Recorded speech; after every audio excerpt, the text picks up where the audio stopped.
Um, Good morning, good afternoon. Yes, there was a problem with one line in the solution of homework 2 while copying it over. Uh, I missed Peter Quark's robotics toolbox. So basically, as I mentioned to you before, homework 1 and homework 2 are different to all the other homeworks. Starting with homework 3, we will be really discussing questions, answers, and you will get also a tutorial recorded in BBB recordings. Homework 1 and 2 was a little bit of a MATLAB exercise for you to get the complexity. So if you look, I just fixed it today. If you look in homework 2 solution again, you will see that at the beginning there is a link to Peter Kork's robotics toolbox in MATLAB, and the solution to this homework, and also some other examples in path planning. You have to scroll down later all the way to path planning section, and there is a Bak2, there is probabilistic roadmap. You can also have a look at things which we will be discussing now, how to implement, and there is also RRT, which is the topic of the next lecture. Okay, now I missed 50 questions.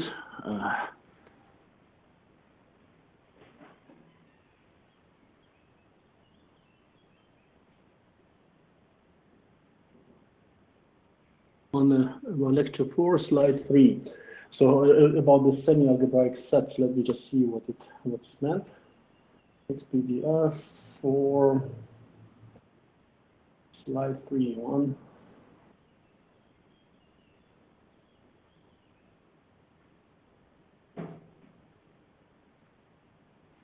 Let me just see what's going on here.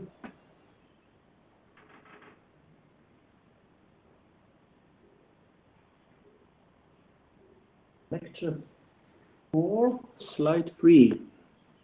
I'm not getting the...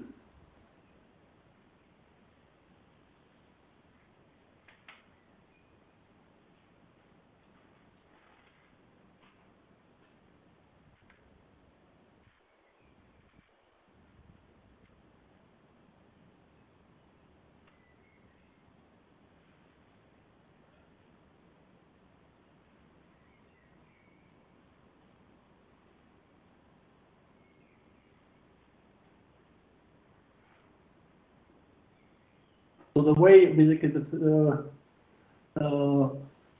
set is represented, you see it already also on the slides,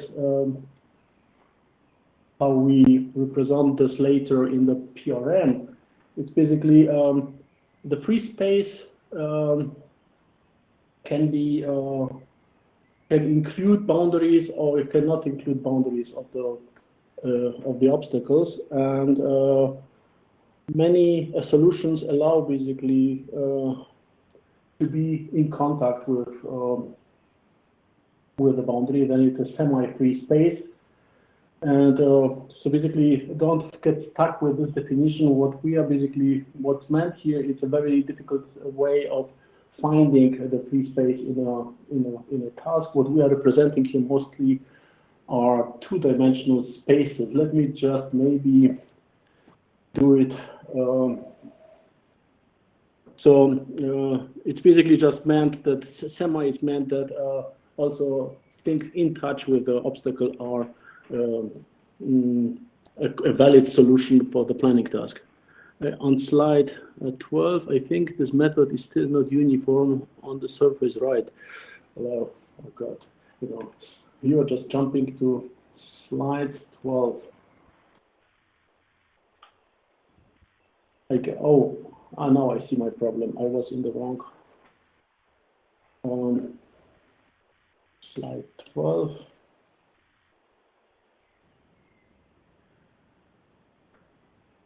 Well, this is basically the sampling of the orientations. Or maybe I just put it also on the screen so we are all on the same page. Let me just try to see how I can do it.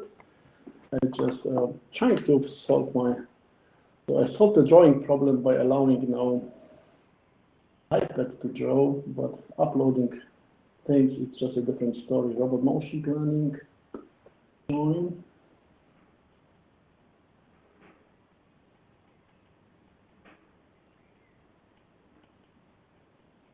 Give me a second.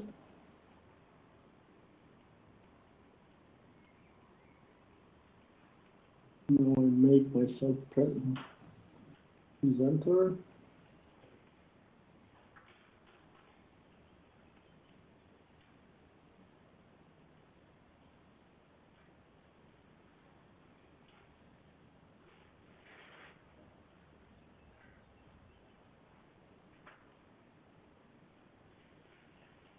Okay, seems to work. Let's just go to get the presentation, upload presentation.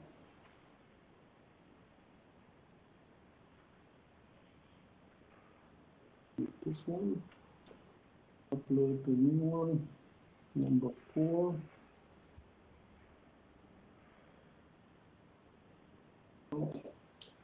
It's slow today again, so apologies for this. Just a second.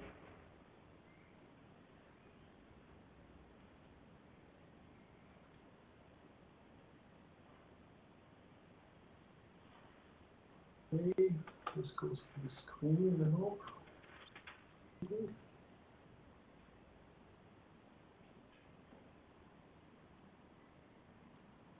No. Page 12. Slide 12. So this is basically about the sampling, and the question was here that the first approach to do orientation sampling was just use theta and phi as random variables and have uniform sampling. Something which worked in two-dimensional space here, a uniformly sampled angle here resulted in a uniform sampling of the space. The space was a linear representation. Cannot be directly used in a higher dimensional space. So one lesson to learn from this is basically whatever you find for some specific case does not necessarily extend to a higher dimensional space. So the uniform sampling of the angle here resulted in uniform sampling on the line. The uniform sampling of the two parameters, theta and phi, describing the position of the point on the sphere, do not result in a uniform sampling. We see that we have a high density of points, in this case around the poles, and we have a very sparse sampling around the equator, which would result in not finding solutions. And that's why a better solution, it's not saying ideal solution, it's better solution. The better solution is just to sample this two variables u1 and u2. It's not optimal, it's just distributing the points better. You're right, it's not ideal, it's not optimal, and there are many approaches how to actually improve it. Sampling on a sphere is not an easy problem. In slide 9, what does the probability, let's go to slide 9, this should be now easier. That's wrong. I hope I'm still in the same.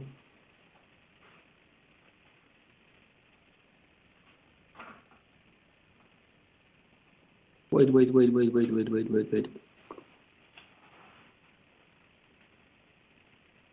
I guess we are jumping between the. You always need to say with lecture, because slide 9. I think you're talking about the single query. So let me get to this later with the single query. Let's just see if there are any questions about this one.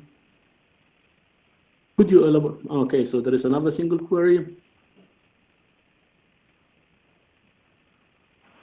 Well, maybe someone could ask it as with voice, because all these questions are kind of flooding the thing. So are there any questions to the PRM before we go to the next slide? I just don't want to upload and download. I hope it's kind of clear what's happening here. That we instead of taking, yes, someone. Mm-hmm. Sorry, I think I have several questions about lecture 4. So okay. I think you. So this is the one which I had loaded now, no? Right. I think you can stick to these slides, and I mean in slide 6 of lecture 4.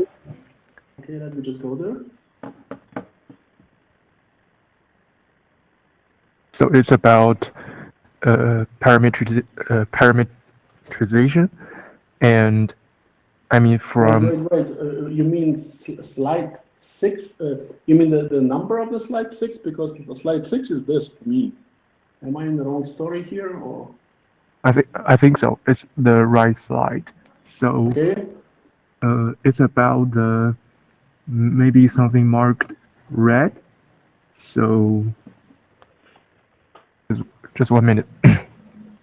I think the parameterization from 01 to 8b it's written as b minus a times x minus a. So I think it's a typo. Maybe it should be b minus a times x plus a, not minus. Yes, it should be Because plus A. It's plus A. I corrected to online and I corrected it wrong. Yeah, I will do it again. So it's okay, basically what it means is what's very important is, as you will also as you see hopefully also in the lecture slides, is you want to find point distributed everywhere in the space. So since you have no clue about the obstacles, you want to make sure that you sample all the spaces. And this requires, of course, the uniformity of the sampling. The uniformity is very easy in the 2D space, in the translational space, but it's pretty difficult often to understand in the rotational space. And that's where many people make mistakes, just like the one coming from the sampling of one-dimensional orientation to a 2D orientation space. Then you suddenly start having problems with keeping the sampling uniform. Just imagine that on the sphere here you would have your configuration space obstacles, and now you try to find a solution. You find the solution easier where you have more sampling points. You will find the solution a lot more difficult in areas where obstacles are and only a few sampling points will appear. That's why the uniformity is important. And what you do is you take just your, oops, now I scaled something. You take your random number generator, which usually goes from 0 to 1, and this is basically how to scale it from 0, 1 to A to B. So it's really just how to extend the range to the interval in which the samples need to happen. So I hope, but you are right, this should be plus. okay, understood. Thanks. So what's the next one? Or you should not have a pitch because nobody else has sound. But okay, maybe you ask a question. I mean, I have also maybe other questions about lecture 4. Yeah. I'm not quite sure. Maybe other one also want to ask some questions about lecture 4. Maybe I will keep asking. And I mean, this question is about PRM. So to my understanding, the sampling and map generation are both done offline, and the only work. Always done offline. Okay, and the only work. It's a roadmap. Okay, so the only work. Sorry. So what you need to understand is that the whole idea of roadmaps is to move a lot of the difficult, tedious processing offline. No? Okay. And that's why if you have multiple query map, you don't know where the beginning and where the starting point and the end point is. That's why you have to assume that they can be anywhere in the space.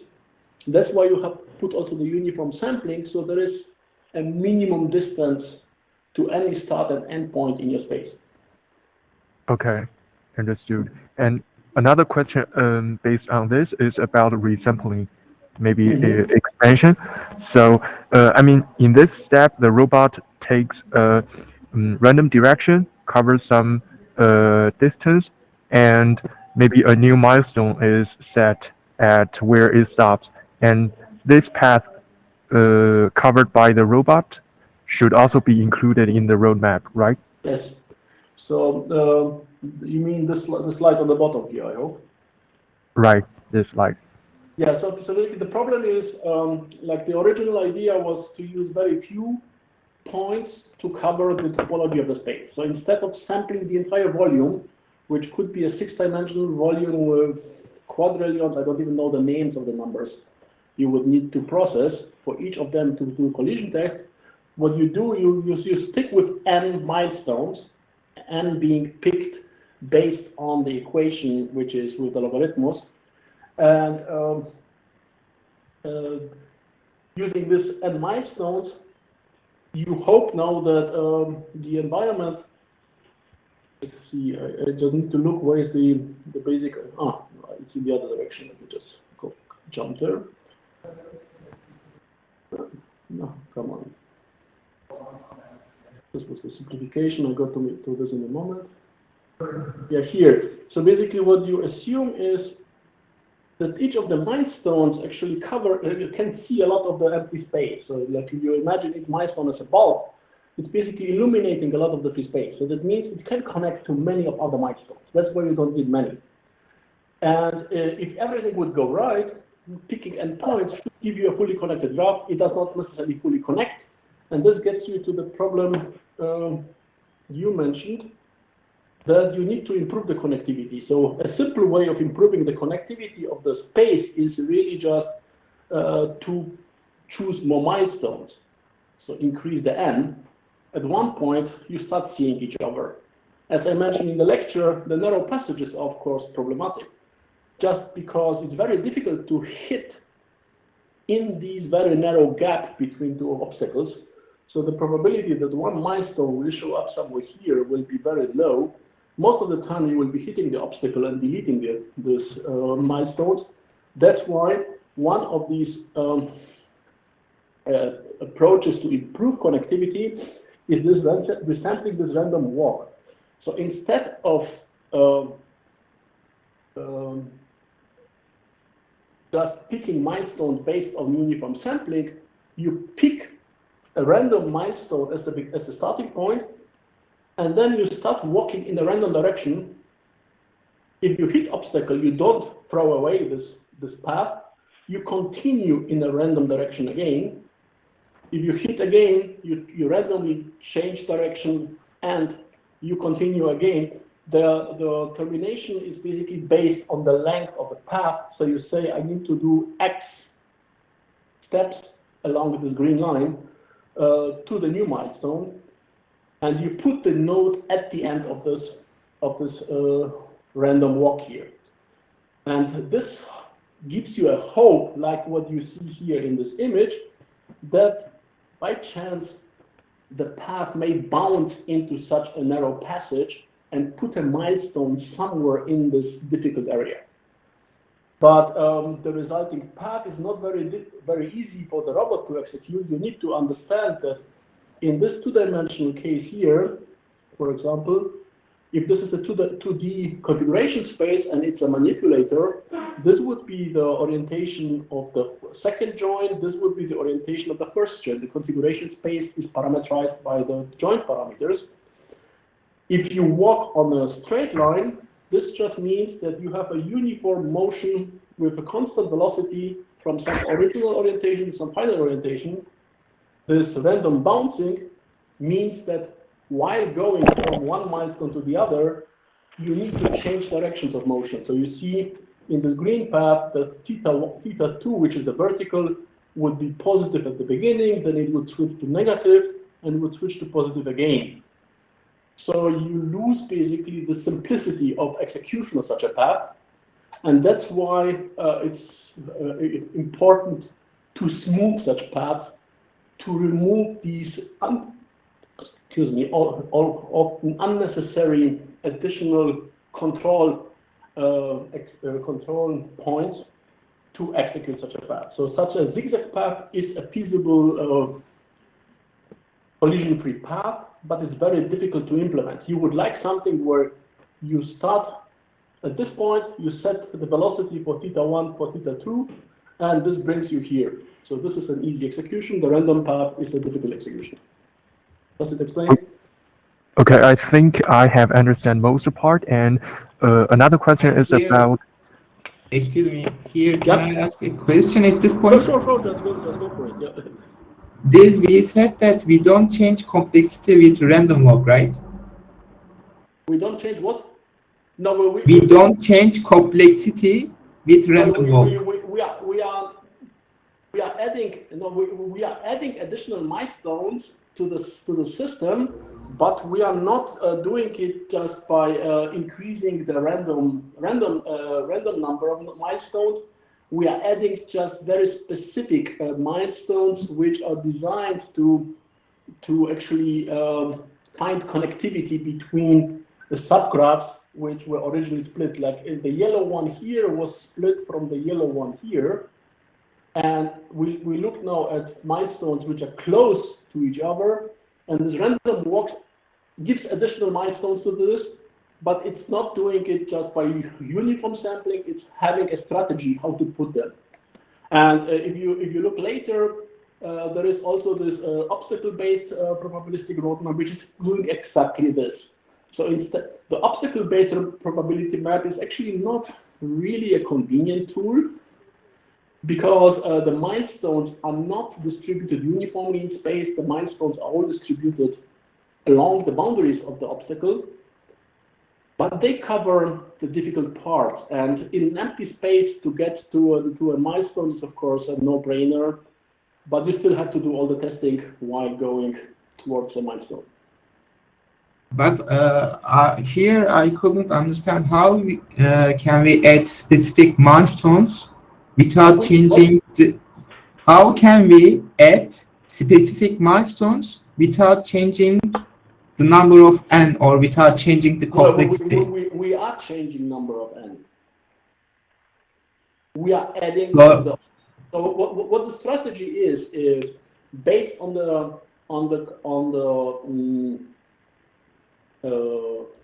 parameterization of this epsilon alpha beta parameterization of the space. You can estimate a guess what would be appropriate number of milestones to try. So basically, you try with some n which comes from this epsilon alpha beta evaluation of the topology. And now this n may succeed or may not. So now the question is, what can you do as a next step if you don't succeed? The problem with probabilistic roadmaps is, if you find solution, then the solution exists. If you don't find a solution, this does not mean that the solution does not exist. This could also mean that the parameterization of your approach is wrong. And now you have the two choices. You can increase n. Well, you can, of course, first you can start with the same n again, because next time if you try, the milestones will appear in a different position and you may reach the connectivity. But what you usually do, you increase n. This would be the simple way, which does not change anything on the other processing. You just add more points you try to connect.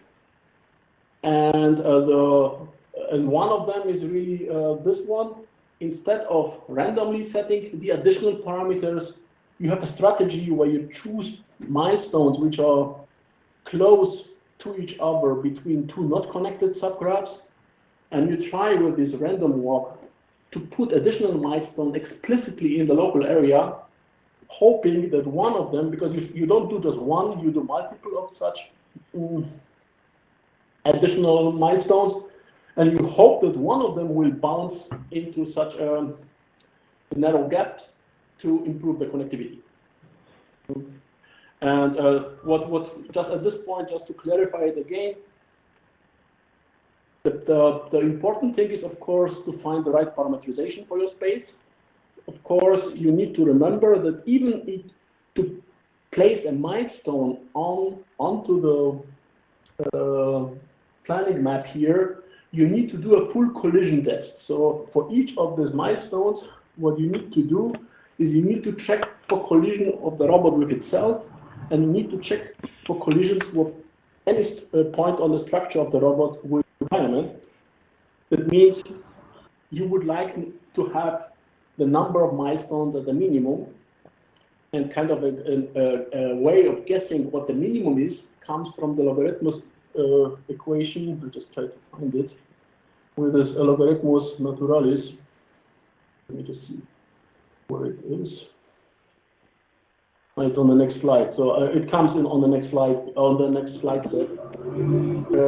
An important result from this evaluation with this epsilon, alpha, and beta is also what's the strategy if you don't succeed. If you don't succeed with n, the question would be now how do you increase? You could take, of course, 10 times as many. You could go exponentially with the number of n. But this evaluation, which was done basically on the next slide set, tells us that there is a logarithmic dependency between success rate, exponential dependency between success rate gamma and the number of milestones. That means increasing the number of milestones linearly gives us an exponential improvement of the connectivity of the graph. That means if I did not succeed with 20, I could try 21. Because I increase my chances already a lot just by adding a very few milestones to my check. What you also need to remember, just before I finish now my monologue, you have to do tests, of course, to place the milestones, but you also do tests while generating the edges between them, because this yellow line consists now of thousands of tests. You do really incremental steps here in this n-dimensional space to go from this pose of the robot to this pose of the robot. And you do it with the same resolution we did it while creating, for example, the two-dimensional configuration space. You could do it with 0, 1 degree steps or 0, 2 degree steps. The finer the resolution, angular resolution, the more certain you can be that you don't hit anything on the way, but the more work you have to do. The advantage of having this probabilistic approach is that although we have here an n-dimensional space, even in 6-dimensional spaces, we are only going along a 1-dimensional line, which reduces the number of tests resulting tests to build a probabilistic roadmap from, I don't know the numbers, quadrillions to just multiple thousand.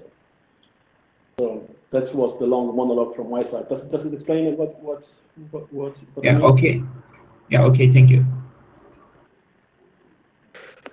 Sorry, I just Yes. want to continue my question and about resampling.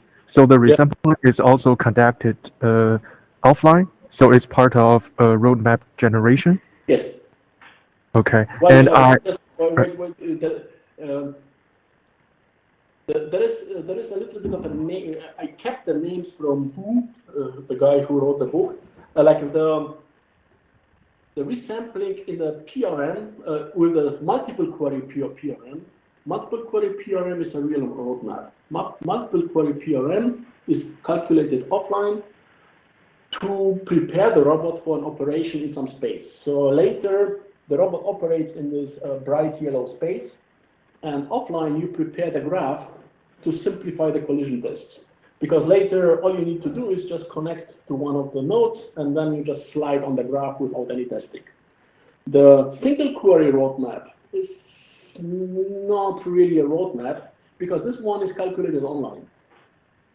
Single query roadmap, as you've seen on the slides, is basically something which knows already the start point and which knows the end point. So basically, this kind of violates already the original roadmap definition, what we still call it single query roadmap here.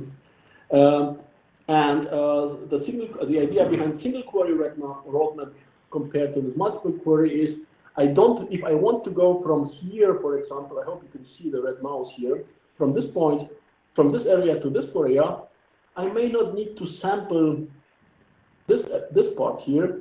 It could be that I find solution directly by dealing with the neighborhood of start and end point. That's why single query roadmap is extending two trees now, just growing the tree from start, from end. And as you've seen on the slide, the single query roadmap is doing this two iteration steps. One is expansion. So from some initial point, it grows the children nodes connecting to the root. And it's doing it from the start point and from the end point. which hopefully brings already the two trees closer to each other. And now in the second step, it's checking if any of these nodes which were created are close enough to each other to connect these two trees together. So if two nodes from two different trees are close enough together, you do the connection step, and you just try to find a connecting path from A to B here. So, and this is in this case done online. So a single query is usually used for a single query, as the name says. This would be basically, for example, this feasibility test I was always mentioning for the car. Can I get the engine out without disassembling the whole body? This would be a single query. You know what the origin of the engine is, you know what the engine needs to be at the end, and you just try to find a path to get this tool out of the car. That's it. You can use single query also, of course, for online execution of the planning, which is often done when if you have dynamic environments where you really just do on-the-fly testing. So basically, it could be that your system explores the environment just before the execution. You have 3D recognition on your robot, which gives you the structure of the environment, and now you're basically just planning online how to get a tool from one position to the other, avoiding other obstacles in the space. Okay. Yeah. Okay, understood. And I think you have mentioned smoothing of resulting path. So basically, yeah. So what's the question before I? So I mean, right? Sometimes zigzag lines arise, and I think maybe these zigzag lines come from random sampling of milestones and how we set new milestones when obstacles are hit. Exactly. So an example of a zigzag line is already here. This is like the worst case of a zigzag, you know? But if you think about a path once you execute it later is basically going along the graph. You know? And going along the graph is also not a smooth trajectory. If I want to go, for example, from here to here, what I would do is I would connect to this node, and then I could go like this. So even while I am on the graph, I will do some zigzagging to get from A to B. So even though I did not use this resampling, I will still have a non-smooth path to get from one point to the other. So the path smoothing will occur in any time. Understood. Understood. Thanks a lot. And smoothing, I hope this was pretty, I think it's pretty, I hope it's relatively easy to understand. It's basically trying to skip the intermediate nodes and capture the topology just by replacing, or for example, you replace all the zigzagging here with one green line, and you try to replace. So basically, you look at the most distant point from the direct connection between the two lines, the two start and end. You choose this basically as something to get you away from the obstacle you try to avoid. And now you just check basically if the connection of the start point to this most distant point is free. If yes, then you can replace the path representing it with one straight line. And then you check if the path from the most distant point to the goal is free. In this case, it's not. Then you just start splitting. Of course, this algorithm makes sure that in the worst case, you will come back to the original plan. If the simplification will always result in collision, maybe you need to do all this difficult zigzagging from the space. But in many cases, the original sampling has given you a solution in which way to avoid, and this post-processing helps you now. So if I could replace basically this whole zigzag here with just this, and this, we see we have just 1, 2, 3, 4 nodes on the way from this point to this after simplification.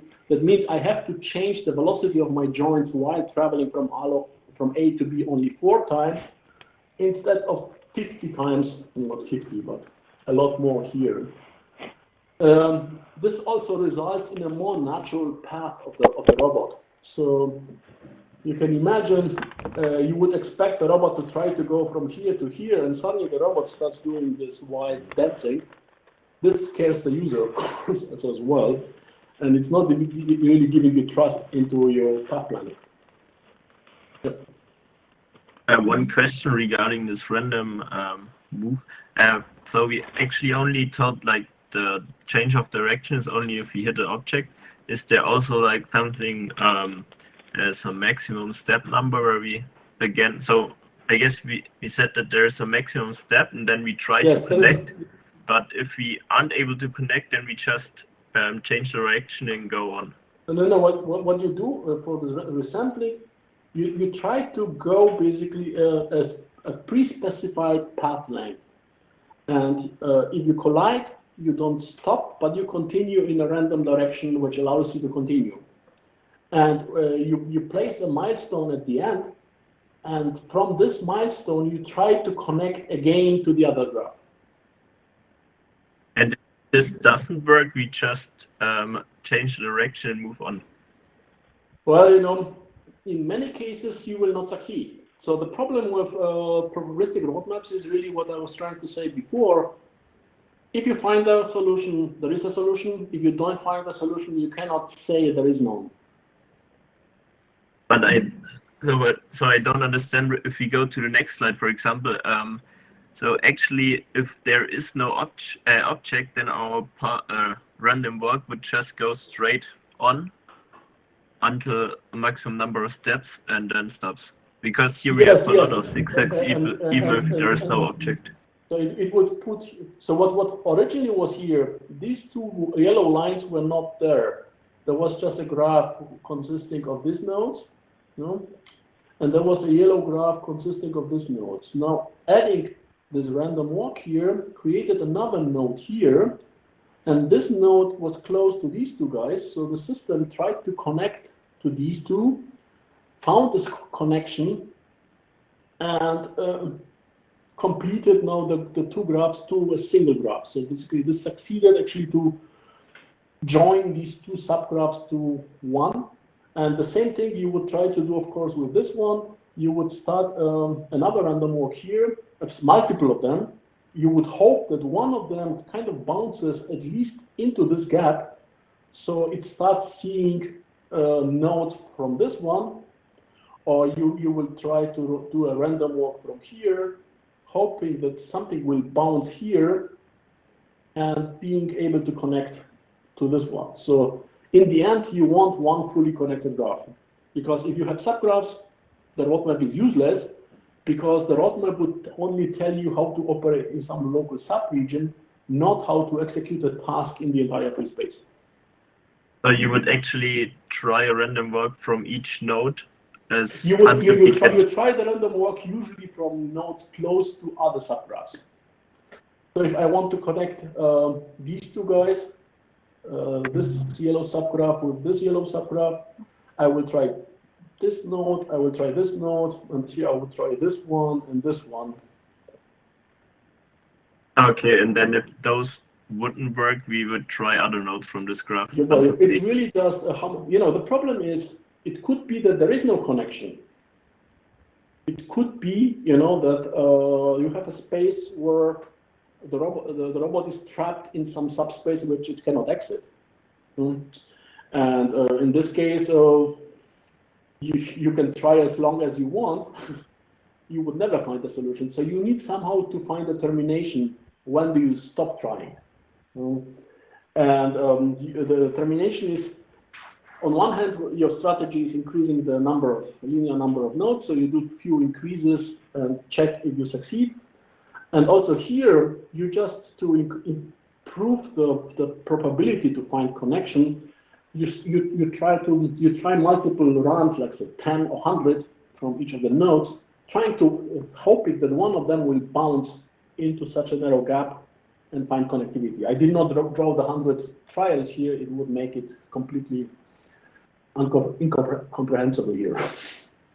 Okay. Thank you. So if someone could, yes. So should we go to the next one, or are there any questions to the? If you guys see some questions from someone else who doesn't have a mic, maybe you could read it aloud just. Hello, Professor. Can you hear me? Yes. Yeah, I actually have some short questions regarding lecture 4. Can you go back to the slide 15? Slide 15. Yeah, slide 15. Okay, let me just see how we go there.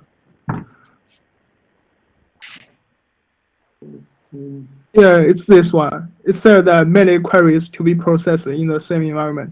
So Yes. what does this query mean? Means connected the milestone or what?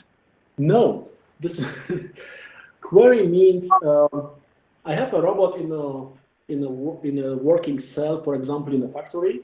Yeah. And now I want to execute tasks in the factory. So I may have a robot in front of a desk with another desk next to it, and there could be some cabinet in the way.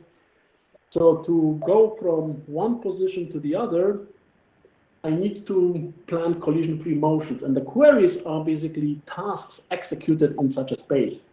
So the robot can have any starting point in the free cell and may want to go to any endpoint in such a free cell.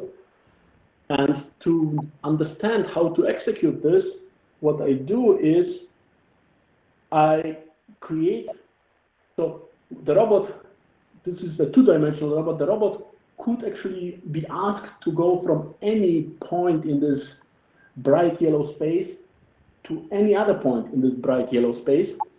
And this is the query. So once I created the roadmap, I can now answer queries which happen online. I can be asked, go from here to here. That means I'm trying to connect now from this point to a closest node. For this connection, I still need to do collision tests. So I'm still executing maybe 1,000 collision tests to get from the initial point of my query to the closest node. And I need also to do collision tests from the endpoint to the closest node, doing maybe multiple thousand tests, but I'm not doing billions. So Okay. online I'm restricted it just to very few. So query here just means the task in the space. Query is basically I ask the planner to put the solution.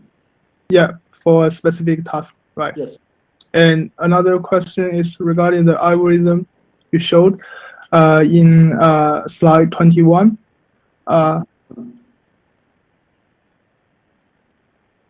Yeah, so the sixth step is a set of nodes in V that are close to Q.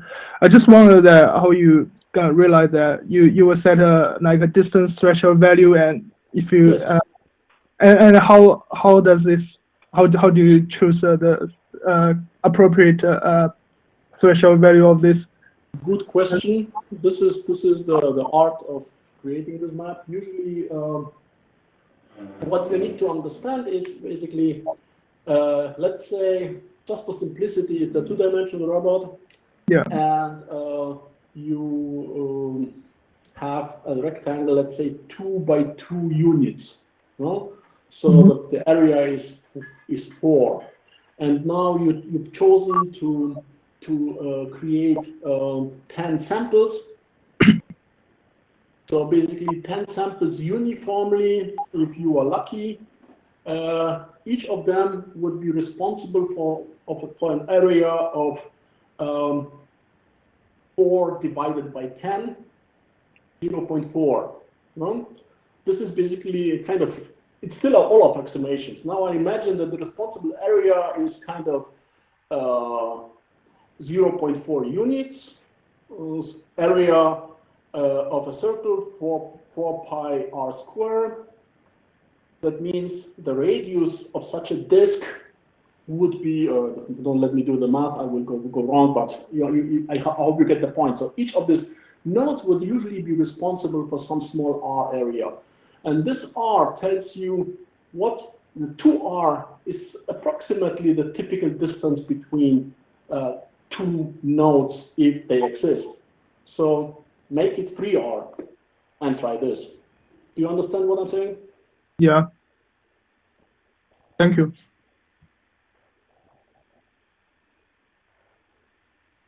It would help me a lot if you guys also could help me to read the questions if there is someone without a microphone, because there are too many. If not, we can go also to the single query. So basically, what to keep from this is really just the idea of reducing.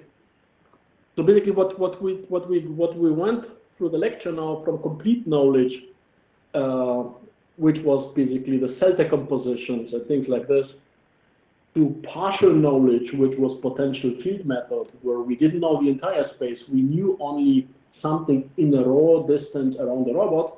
Only these obstacles had an influence on the path. Now we went all the way to no knowledge at all. Here we have absolutely no clue where the obstacles are. After you finish, you don't know what the obstacles are. You just know which way you can go without collisions. And the nice thing is that instead of having this exponential complexity increase of tests, if you have 6-dimensional or 7-dimensional spaces, you would have to spend 100 years to calculate your configuration space for complete knowledge. You give it up. You create just a map. You just create a representation based on these very few milestones, and you still have to do some additional work testing if they can be connected. To do the testing, you go along these yellow lines with a very small step size to be sure that there is no collision while traveling from one to the other. And instead of doing 10 to 28, you may do maybe 100,000 tests, which can be done in reasonable time. So excuse me. Yeah. I have a quick question. How do we ensure that milestones are not placed on an obstacle? This is what happens. So this is what I was trying to explain in the lecture. What we do is we really from sampling, and in the initial implementation of the probabilistic roadmap, if you hit an obstacle, you try it again. Oh, okay. In the obstacle-based probabilistic roadmap, you basically use this information about collision. So basically, let's say I try to place an obstacle milestone here. This resulted in the collision. This is a very important information for me if I want to do obstacle-based representation, because now I can really just try to push this milestone outside of the boundary to put a milestone at the boundary here. And the way how to push it outside of the boundary is this binary search. I do a step in random direction with some specified step length d. Again, just to avoid additional questions, the step d is also decided based on typical sizes of obstacles in the area. So I do a step, for example, I have here a hip, I do a step here. If this was colliding and this is free, that means the boundary is somewhere in between. Then I test halfway. If halfway is already in the free space, that means the boundary is between this one and this. Let me just try to draw it.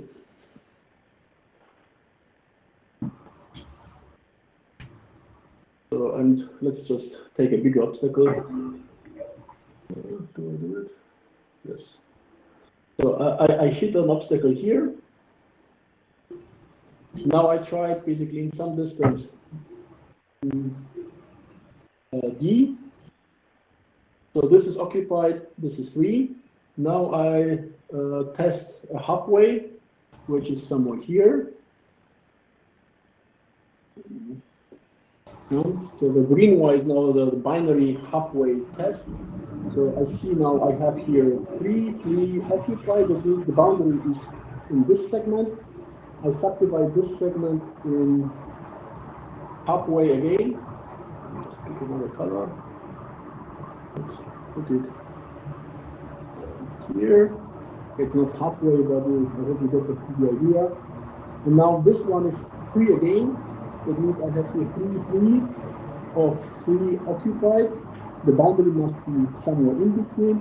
I keep subdivided in half until the distance between these 2 points is close enough for me to be considered at the boundary. And then I place the boundary. So basically, a hit in the obstacle can be used to create this obstacle boundary nodes just by doing binary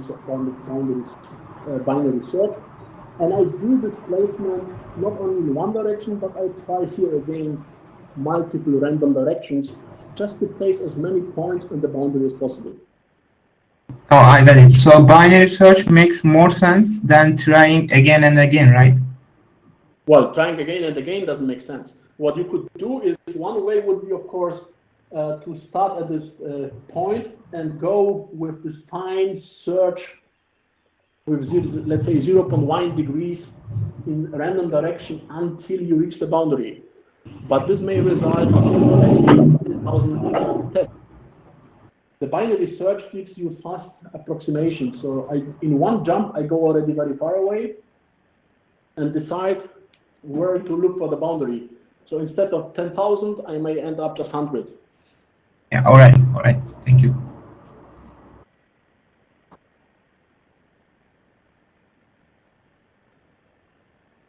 Anyone else?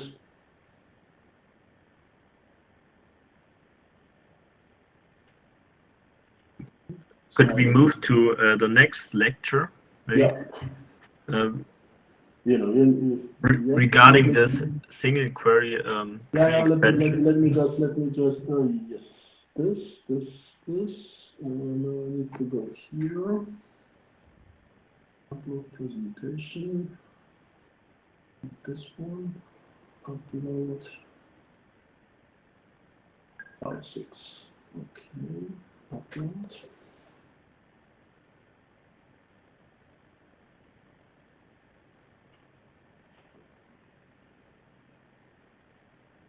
Let me just make it big for myself. I'm blind. Okay, yeah. So, where? Regarding slide 5, it's about. So the first step says, so we have at each node we have this calculated probability, and then we just pick a node with probability that is mentioned there, and then we try this for each node. We sample it, or for this node, then we sample the those k points, and then the question is, when we calculate this 1/w for each of those sample points, so do we always pick the one with the highest probability? So if all of those are able to see or are able to connect. I hope you understood why we are doing it, because the original implementation of the without weights, the problem would be that what we draw here is this nice grow of the 2 trees towards each other. But random sampling would really just also let the tree go back to already known position. So instead of placing a node in an unknown space, the tree may decide also to place a node somewhere here, which is already kind of close to already explored space. So this weight factor is kind of looking at how familiar the space is to the system. And the system tries to expand in unknown spaces. So you will put a higher, if you do a if you have a pool of new nodes that you want to generate, you will distribute them mostly on nodes which has small w or big 1 by w, so which have a bigger probability of being picked. Usually you put also some of them in the lower as well, because there may be, it may be also make sense to explore more detailed, maybe some deviation from, as you may have seen executing this original MATLAB program we built for the problem 1. Even a very simple two-dimensional set of obstacles may result in very strange configuration spaces with kind of very narrow tongues sticking out of the C obstacle shape. And you want the graph to kind of also get into these shapes to find connectivity for tasks which may start in one of these convoluted spaces there. But in the end, the weight is just checking how many known known nodes are close to the one I am currently trying to place. And if there is just one, so the ideal case would be there is just one other, would be the parent. This is going in a completely new space, or it can go up to very high numbers if you go back towards already known explored areas in the graph. Okay, okay. But picking the node, the next one is then the random process, because you, in the lecture, I guess you draw the circle, and that was why I was a little bit confused if... well, you know, don't get confused by the drawings. I'm really an artist, so like some of this is not really up to scale. So basically, the idea is you pick the nodes with the smallest. You try to pick nodes with the smallest numbers, just because you would like the graph to expand, and the expansion is warranted if you pick the ones which don't have many neighbors. Okay, I guess now I got it. Thank you. So basically, and this is what I was mentioning on before, the difference between single query and multiple queries. This is not really an offline roadmap. Here you do, it's single query. You just do one single query for a solution. And in this case, you know the beginning and you know the end. That's why you are not uniformly sampling. This example could be better if I would put the green one here, for example. So the start would be here, the end would be here. It does not make much sense to sample here. Very probable that just the local distribution in the region around start and goal will find already the solution. Usually I don't need to go all the way here to go from here to here. And this is what the single query is doing. It's expanding a graph from the start, and it's expanding another graph from the goal. And this was the iterations I was doing. You do always an expansion step. In this improved map, you do this weight on the node to pick the ones which expand best. And the second step is always the connection step. You check basically if two nodes are from opposite graphs are close enough to each other to try a connection step. If these two are close enough, closeness being what I just said in the previous answer, then you try to connect them now with the linear path. If you succeed, you are done. You are not continuing anymore. You found the solution. You normally start to do path smoothing or whatever, but you have a solution how to get from A to B. If you do not succeed, although the nodes are close to each other, you do another expansion step, trying to place additional nodes closer to each other. And here, again, the problem with probabilistic approaches. If a solution exists, of course, continuing this iteration will get you to the solution. In the worst case, you do this quadrillions of tests, and you sample almost the entire space as you would with the complete knowledge, and you're done. But, of course, in many cases, someone may ask you an impossible task, like get from here to here. Let's say it's a robot trying to get from one room to the other, and there is a door which is closed. You will not succeed. Doesn't matter how many expansion iterations you do. That's why usually you put a bound how many expansion steps you do until you give up.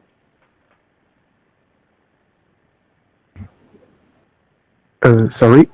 Yep. I want to ask a question based on question asked just by Julian, and I think I can understand how we choose children nodes I mean, sampling around the existing node according to probability. But as for how we choose parent nodes, I mean, there are many existing nodes, so we have to choose one of them to do this.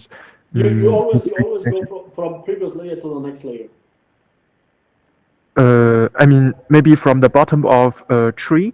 I mean, with the lowest hierarchy, or also according to probability. Let's imagine that this is the top layer. Of course, the tree never grows the way it's shown here. You could have, now it's basically your implementation. You could have a strategy where you try to grow the tree towards the goal, but it's not necessarily something which is a useful idea, because there could be a big obstacle here in between, and it could make sense to actually grow the tree in all directions to find the connectivity somewhere outside here. So usually the tree would grow not like here in a specific direction, but would grow really concentric around the root. And what you do, the children are usually extending from the previous layer. So each step adds some layer in the depth of the tree, and you connect always to the children, to the previous children. Okay, I think I understand this question, and I have another question about maybe the first part of lecture 5. I mean, single query and multiple query are mentioned here, but I mean, it seems that multiple query method is quite efficient. We can use this roadmap for several times later, but how we still need single query method, because this is what I was trying to answer before. Okay. Single query means really nothing else but just as it's used for a single solution. No? So single query could be in a design if the planning is not for a manipulator, but if the planning is used, for example, for drug folding, or if the planning is used for this engine design or car body design. So you have just one question: is it possible to remove something, or is it possible to dock two proteins to each other? You will not do many queries, you just do one. And this is where single query is used for. And single query is often used also because the offline calculation for multiple query is often, of course, requires you to know a priori the 3D environment in which you operate. This is true for industrial robot operating in a working cell, because you know the CAD description of your environment. You can do the offline calculation. A robot which is exploring its environment online while executing, and a robot operating in a dynamic environment will mostly rely on single query, just because it needs to plan from scratch for each snapshot it acquired about the environment, because things will change over time. Understood. Thanks a lot. Next. Hi, Professor. How many child nodes we can choose during the? This is what I was telling before. This is the termination thing. Basically based on the distance between start and goal. No. I mean each layer. For example, if I expand from one parent node, now I could have like K samples, and how many from this K samples should I choose? Because if I just choose one, it can go quite the wrong direction, right? You can use basically the same categorization which was done for.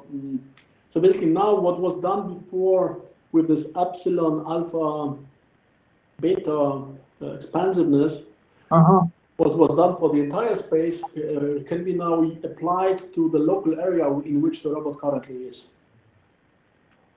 So you have some local area in which the robot operates, let's say somewhere here. You know basically where it is in the real world, and based on the distribution of the obstacles, you could even do the adaptive change of the number of children. Yeah.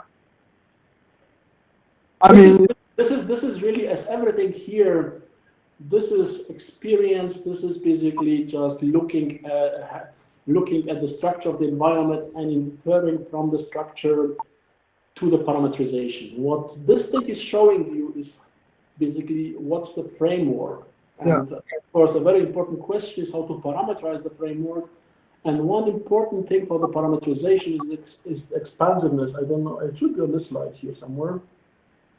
Let me just, was it here?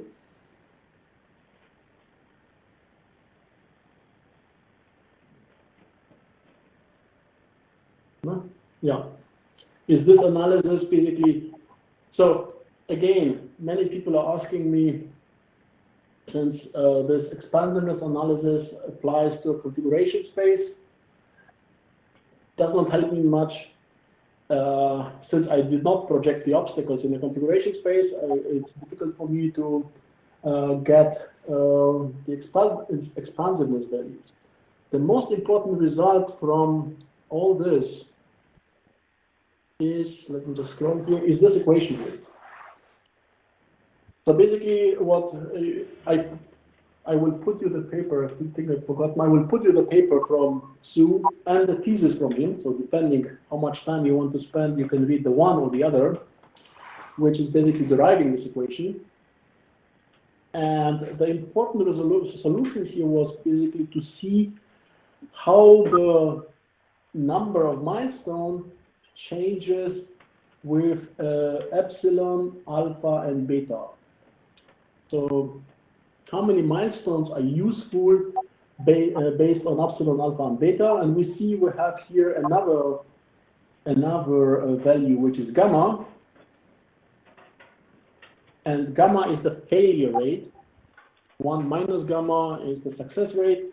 And we see there is a n, and gamma is connected with logarithmus naturalis. That means we have an exponential dependency between success rate and the number of milestones, because if I do the inverse, then gamma is exponent of n. And this was the biggest lesson from the whole expansiveness evaluation. What's the strategy if trying n samples does not succeed? If I tried 20 samples, I could not connect my graphs. What should I do? From this, I don't need to go 10 times the number of samples. I can linearly increase the number of samples, and I exponentially increase the success rate.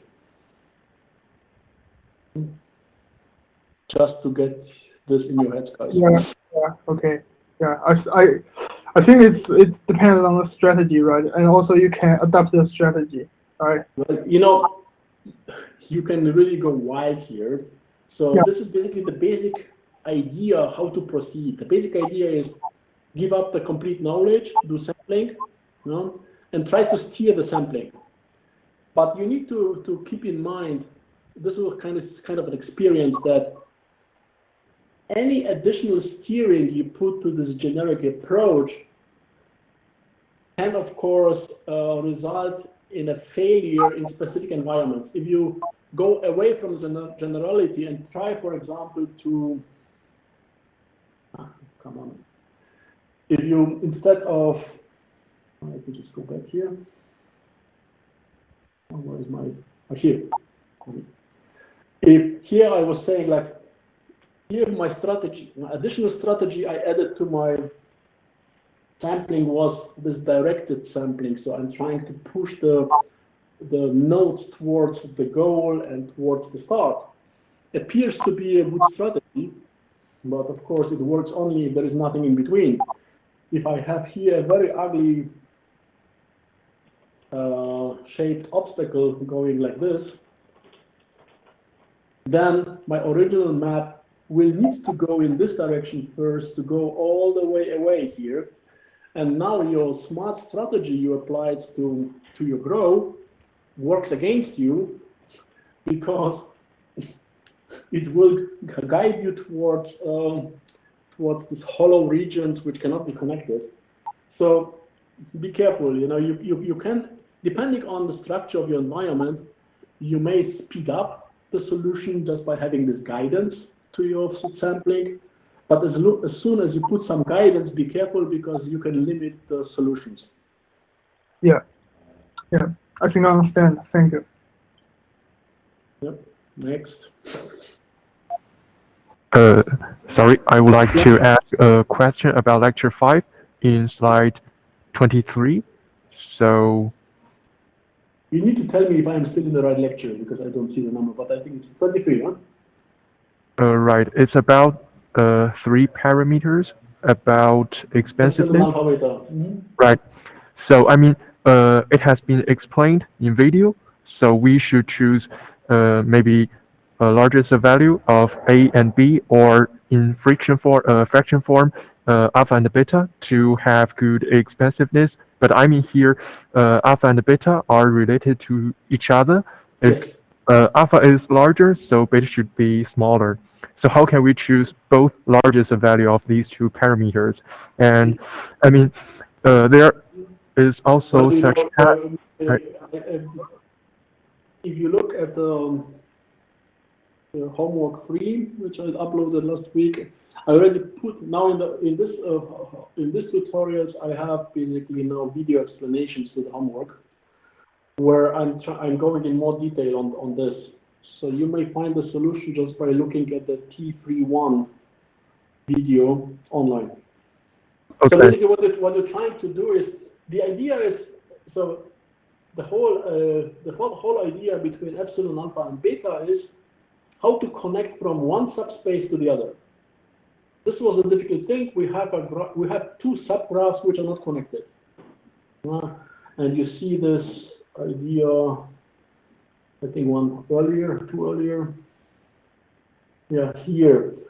So you see, I have here for example, the same number of nodes here and here, and since it's a random process, even having the same number of nodes, I make it a connected graph or a not connected graph. And what I'm trying to understand is basically how many samples do I need to put to ensure that I will find connectivity. Well, the simplest thing to imagine it is, let me just try to draw. Drawings are never good, so this will be a disaster. So I have here this region. I have here one obstacle. I just do it as rectangles because it's easier to draw. So these are 2 obstacles, and there is a small gap in between. And now what you can imagine, that you have a subspace on the left and on the right. This a little bit too big. This rectangle was supposed to be as big as the gap. I will not correct it because it's very difficult to show here. So basically, this would be kind of simplest way of understanding alpha beta. So I have the subspace here. This is my S, and this is my F without S. This is where I connect to. And now to find connectivity, I need to make sure that while sampling, one of the milestones will end up in the alpha, and one of the milestones will end up in the beta region. And you can imagine, for this to happen, of course, alpha and beta need to be as big as possible, so that with very few trials, one of them ends up in such a region. As soon as there is one on this side and one on this side, if the size is drawn correctly, they can be directly connected, so I will reach the connectivity. And this is the whole idea. I just basically check what's the worst visibility of each landmark. So I need to ensure that they can connect. Of course, they need to have some specific visibility. Each of them needs to cover some visible region. And I don't know where my gap is, so I am looking for the worst visibility. What's the worst sample point I can ever get in my sampling process? And for this space, it's here, for example, along this wall or along this wall. Why? Because such a sample sees only S. It has absolutely no visibility into the other one. So this is for sure one of the components which needs to be used to calculate how big the N needs to be. So this would be kind of, you see, I was telling you, each of them will define here some disk, and depending on how convoluted the space is, I may pick more just to fill the region correctly. And the second important thing for the choice of N is how big is this region compared to the subspace. If alpha would be the complete subspace, perfect. I need just to shoot one and I am connected. Usually it's not. So basically, the smaller this region is compared to the subset from where I want to connect, the higher the number of milestones will be, and also the higher the goal to where I connect is compared to the remaining set, also the more I need to try. And this is basically kind of abstract way of explaining what's happening here. So basically you try to find, oh, so it was here, here. You try to find basically biggest, this is drawn wrong because of course the whole violet region should have direct connections to any point in the yellow region. So my picture here and also what is shown in the tutorial, I think gives you a better idea. So this will be the region from where I connect. This will be a region where I connect to. And any point in one region should have direct visibility to any point in the region on the other side. And now I'm just looking at the ratio. How big is the region compared to the subset? How big is the region compared to the remaining set? And this gives me an idea how big N needs to be depending on the structure of the environment. Okay, thanks a lot. And I think you just mentioned visibility. So I have a question about the difference between visibility and lookout. Maybe lookout is for free space without S, this subset, and visibility is for only this subset. Visibility applies to the entire free space. And okay. lookout and what's the other one called? No, I've forgotten the name. This alpha beta. The two regions are specific for a specific narrow passage. So just imagine you have an environment with block structure. So I have these two blocks. This is something you will also see in the tutorial. I usually have like triangles. I try to make your life simpler, so I'm not drawing you some complicated configuration space potatoes, but some easier structures. So usually it's rectangles, triangles, and so for this one, you see the difficult part for me is to get from here to here, but since I don't know where such a gap is, I am looking as a visibility for the visibility of the entire space. So epsilon is for the entire space, alpha and beta is for a specific transition from one subspace to the other, and there may be several of such transitions. So you choose basically, if you have basically multiple such narrow passages, of course you choose the worst case. So the N would be the N from the worst case. Okay. Okay, but almost. But I mean, maybe in the last several slides, there's a picture in C space, and I mean in this picture, visibility is marked as light blue, and lookout is marked. This is as you notice, a different story. I hope you make notice. This is also what I was mentioning before, but of course, I guess without the picture is difficult. So you can use the alpha beta gamma analysis, alpha beta gamma, so epsilon alpha beta analysis, the expandedness analysis to find N for multiple query, and this is basically finding N for single query.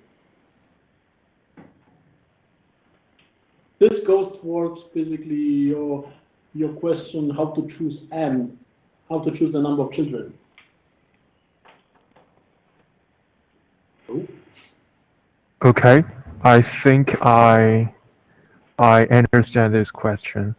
So basically, And like, think as this being kind of consecutive children of a single query.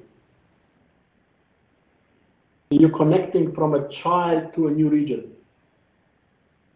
okay, And okay, you have visibility. You have this. Then you have a local. So in this case, so since single query is not dealing with the entire space, but it's dealing just with the locality of your tree, you just choose the local environment and check basically the alpha beta. So you could have here also changing parameterization of your tree depending on how convoluted the space is at the region where the tree passes through. okay. But I think maybe if a point or a node can see a specific configuration, then this configuration is visible for this point. Yes. And why do we have two terminologies for visibility and lookout? I think maybe they are the same, but actually they are No, not. the visibility for multiple query is since you don't know.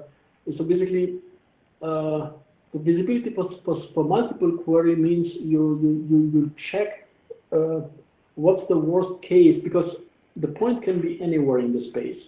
So you check basically what's the worst condition in which a milestone can occur while doing uniform sampling. And the visibility here is basically how much of the space can I currently see. You can have a large visibility, or you can have a very constrained visibility here. And depending on where you are while evolving the tree from start to goal. Okay, understood. Thanks a lot. And another thing about this slide is linking. So I hope nobody else has questions, or you know all the questions from the other. I have a quick question. Yeah. Are we allowed to bring lecture notes to the exam? And if yes, how many? Yeah, the exam is TOM exam, so yes, it needs to be open book this time. Okay. So the problem is here, of course, that I need to change the style of it in this case. So someone has a very strange background. It must be the fan. The exam used to be closed book because this is, as you can tell, it's mostly explained principles. But of course, now at home I cannot really check everyone who is reading what. So that means you are allowed to use the slides. So learn how to navigate in the slides and book, and this way you don't have to memorize so much. But of course, I need to ask a little bit more details than in the principles. Okay, great, thank you. And if I understood correctly, so starting from homework 3, we'll be recording the solutions to the homework, right? For homework 3, I split this since I spent some time now explaining these visibilities. It's basically it will be so the T2, the 3.1 is already posted. The 3.2 I will post next week, just to give you some.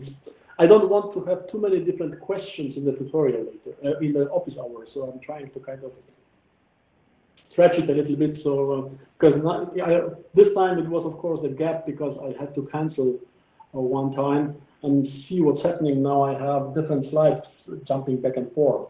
The other way, it's more kind of focused on one topic. Okay, great. Thank you. Check 3.1 and we can discuss remaining questions. So I would really recommend you just check what I've tried to explain in T3. It's called T3.1, I think. And if you still don't understand, we can talk next time. Thank you so much. And it's TUM exams. I'm pretty sure you've done it before. So it will be online. I don't think they will allow us to do physical presence.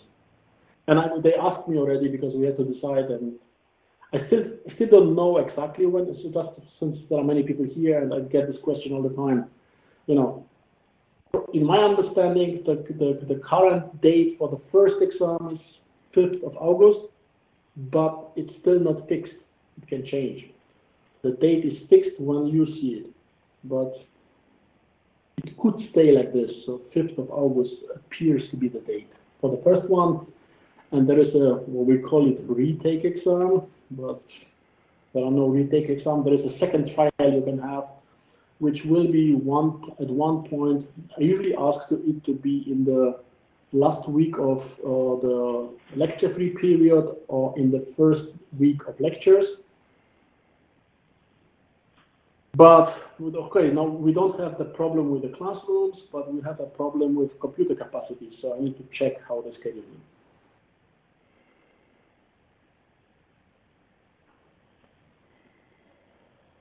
Anything else? Hello, Professor. I have also a question about slide 25. In this set, yes. And my computer went to sleep. That's great. Yes, this page. Yeah, 25. It's here. Okay. I have not understand the equation of sampling, and how can we figure out this possibility? Well, What means gamma? Gamma is the failure rate, and 1 minus gamma is the success rate. And for the lecture, I don't require you to derive this. I've forgotten, but I will put it now. I will put you the paper deriving it, and I will put you the thesis from Xu. This was the guy who actually derived it online.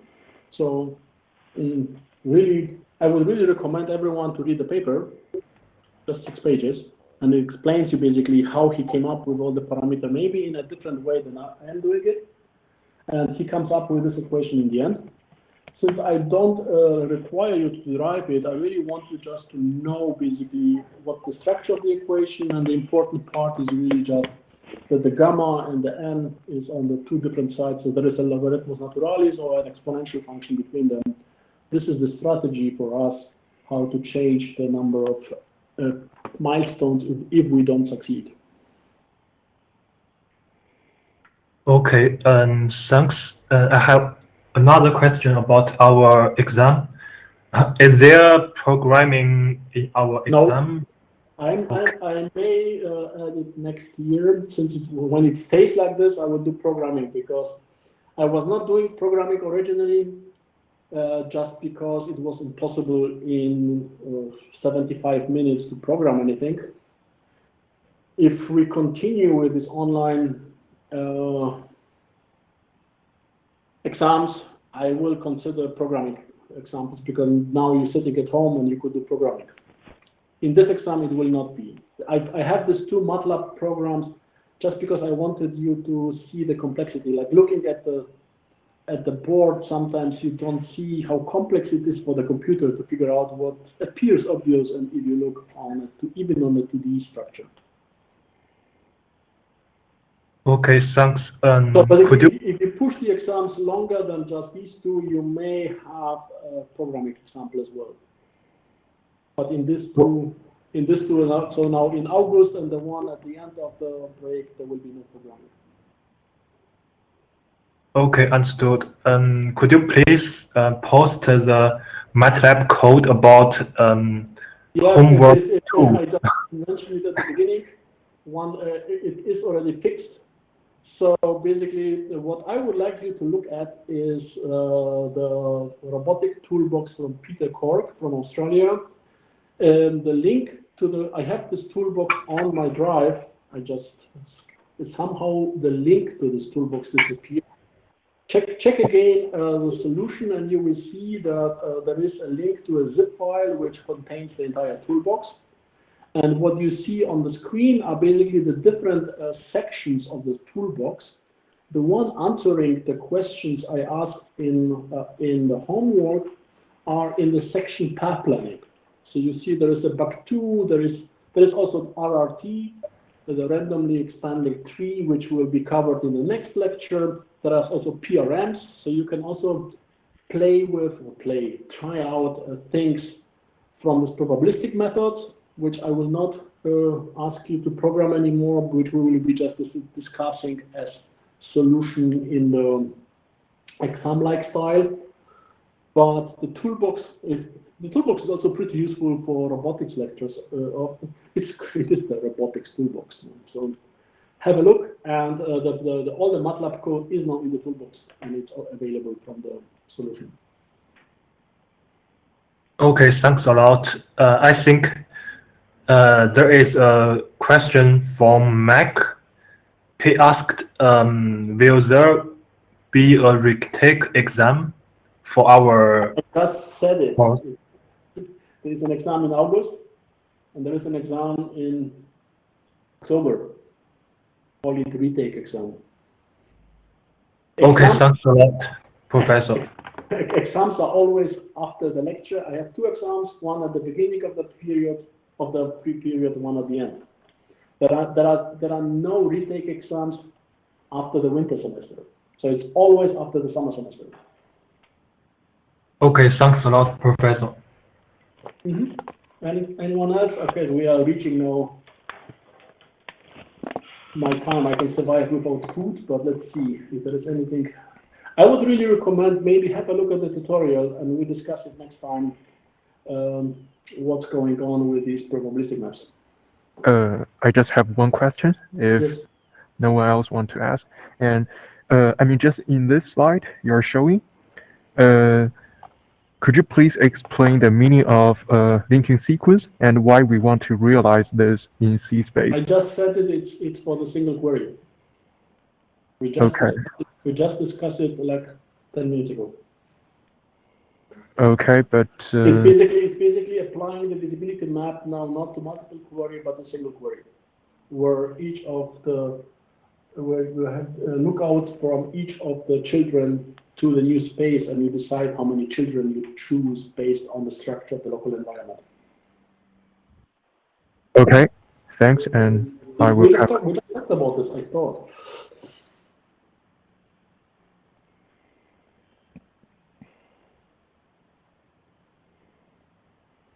In the end, you just need to remember that if you do multiple query, you do an analysis of the entire space because you have this uniform sampling, and you try to connect from anywhere to anywhere.